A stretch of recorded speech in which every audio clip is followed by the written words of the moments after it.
Tapi saya tidak menyarankan itu untuk melawan COVID. Ini cerita saja. Kamu jangan provokator itu. Karena ini wilayah sensitif. Jadi banyak orang yang poligami. Kalau ditanya alasannya gitu, istri satu ya cerewet, dua ya cerewet, mendingan 4. Ya banyak ya gitu. Tapi ada yang kebalikan, istri satu cerewet saja hampir jantungan, apalagi 4, tinggal matinya kan gitu. Itu semua yang menggerakkan itu kalimat. Kalimat itu satu pegangan. Banyak orang loh yang nggak ingin jadi rektor tuh banyak loh Pak Bejo. Jangan kira semua dosen ingin jadi rektor. Melihat rektor sibuk rapat mempertahankan reputasi Unisula terus sering pegang kepala. Ngapain repot-repot? Jadi tukang sapu aja dapat gaji, ngopi, rokokan, selesai. Bodoh amat jadi rektor, mikir orang banyak. Banyak loh orang yang nggak ingin jadi presiden tuh banyak. Karena ngopi nyaman, nggak ada yang ganggu. Mau tidur sampai jam 9 siang juga nggak ada yang ganggu. Sehingga mereka melihat pegawai negeri itu gak keren, orang kok diatur jam, disiplin. Itu memang cara Allah membagi rahmat. Mau kamu apakan coba? Cara syukurnya dia seperti itu. Bapak saya dulu tuh sering ngajarin saya, diajak jalan-jalan pagi-pagi. Melihat orang ngopi, makan uduk itu bapak seneng. Kok enak jadi wong awam. Ngene esuk-esuk nyemak bocah kesel kabeh kono enak ngopi rokokan. Bapak kadang iri sama orang awam itu iri. Sudah gitu berharap masuk surga kan enak sudah gitu.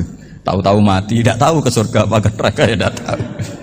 Jadi nah, orang dulu itu orang yang bisa mensederhanakan dunia.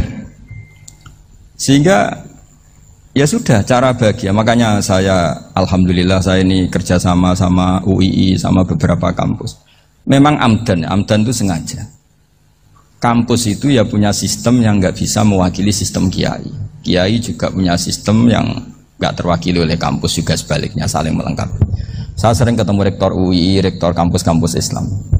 Mereka cerita, Gus pendidikan pondok harusnya dimodernkan gini-gini. Saya bilang, kalau pondok modern kayak kampus itu nanti saya ketemu Allah tidak bisa jawab. Kenapa Gus? Saya beri contoh gini. Kalau misalnya perempuan perawan lah atau apa saja, namanya perempuan, mau tanya tentang menstruasi atau haid. Kalau semuanya sistem kampus, dia harus kuliah dulu, registrasi dulu, kuliah dulu, bayar dulu, dan dapat jawabannya nunggu mata kuliah pas itu. Bandingkan kalau sistem pondok, saya tuh sering ke pasar sama anak saya dicegat sama ibu-ibu, Gus, anak saya ngalami gini-gini, keluar darah terus menerus, nggak 6 hari tapi 1 bulan penuh. Itu hukumnya apa Gus ya? Nanti saya mau sowan ke jenengan. Nggak usah sowan, di sini aja. Ya sudah, sebelum mengeluarkan darah yang rutin seperti itu biasanya haidnya berapa hari? 6 hari, ya sudah ikut yang 6 hari, yang lainnya istighatsah. Ngoten tok Gus, ya udah ya. Begitu terus di masalah udhiyah Pak.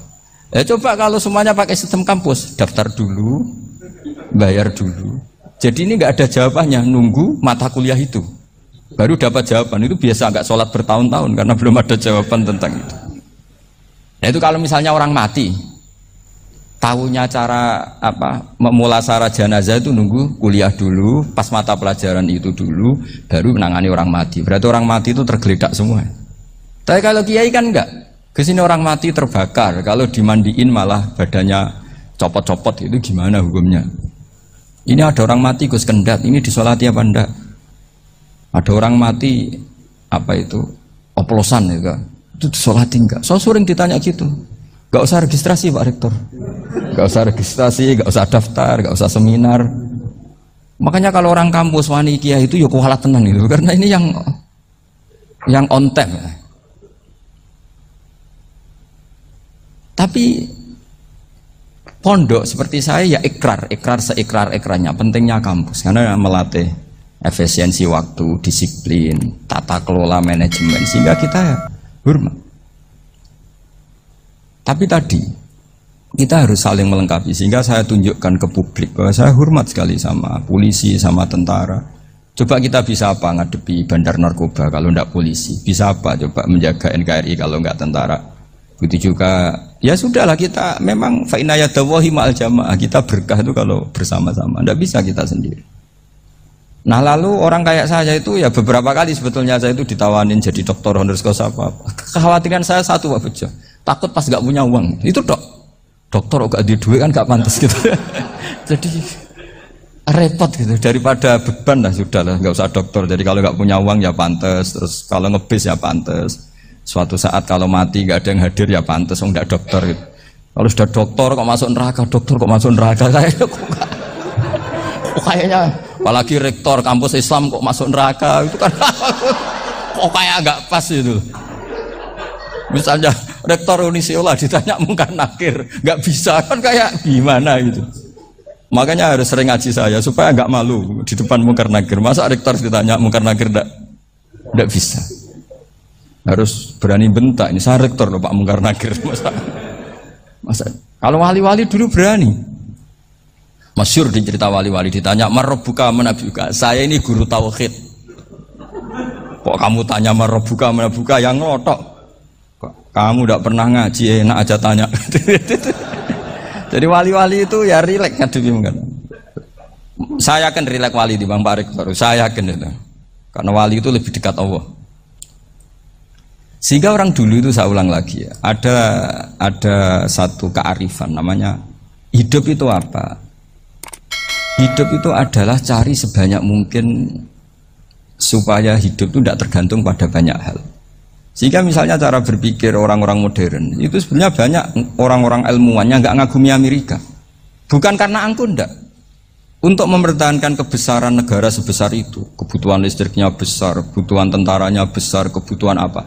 Sementara negara kayak Venezuela atau Swiss kebutuhannya ada banyak. Pertanyaannya, yang tergantung dengan banyak hal sama yang tidak tergantung banyak hal, itu pinter mana? Kalau dibalik pertanyaannya gitu, negara-negara maju itu tidak keren kalau dibalik pertanyaannya. Orang yang untuk mempertahankan eksistensinya banyak, butuh banyak hal, dengan yang tidak butuh banyak hal, itu pinter mana?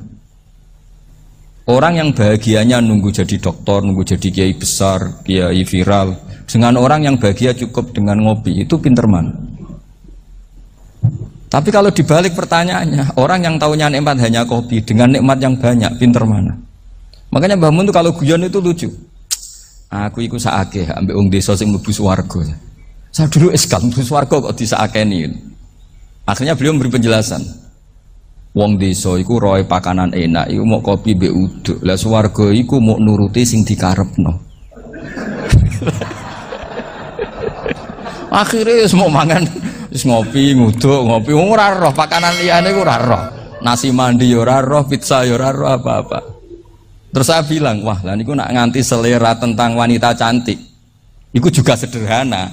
Rontok pesek ya wis cantik, rontok ireng ya wis apa bidadarinya